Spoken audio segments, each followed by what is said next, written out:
Hello, everyone. Welcome to my Sloss Talk, where I'll go over my research progression in the past uh, year.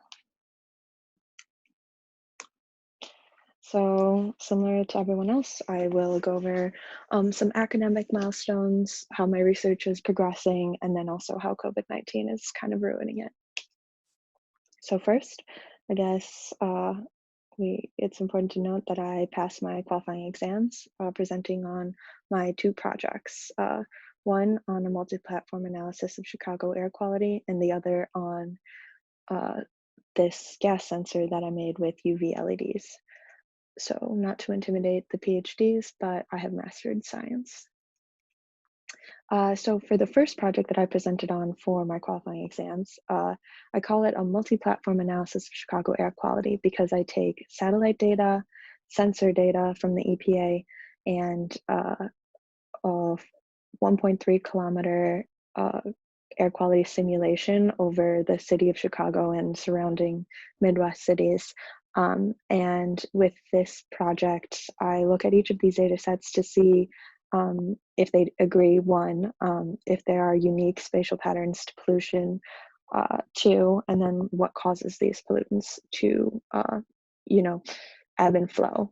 And from this GIF that we have right here, you can see that the wind is a huge factor in moving around the pollutant nitrogen dioxide.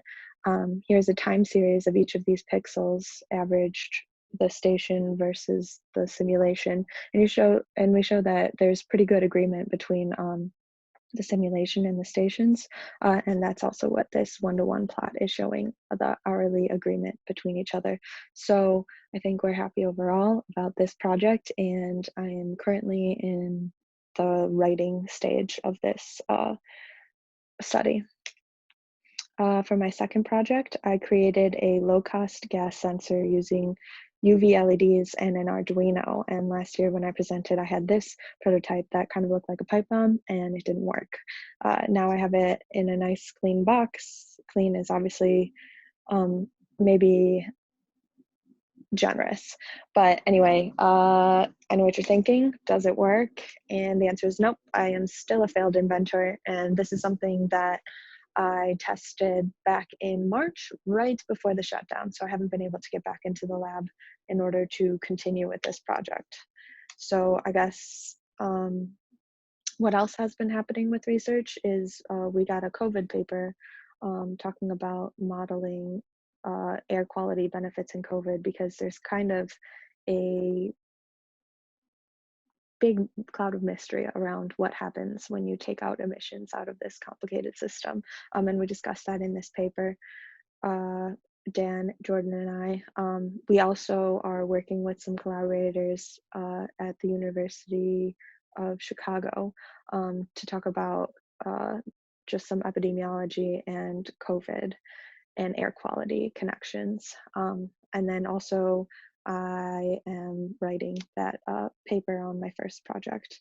And mainly this last paper is most important because it kind of is the jumping off point for a 4-kilometer air quality continental US simulation that will use to, modify policy scenarios, and then also looking at electric vehicles and green space across the city of Chicago to see how we can potentially make air quality better.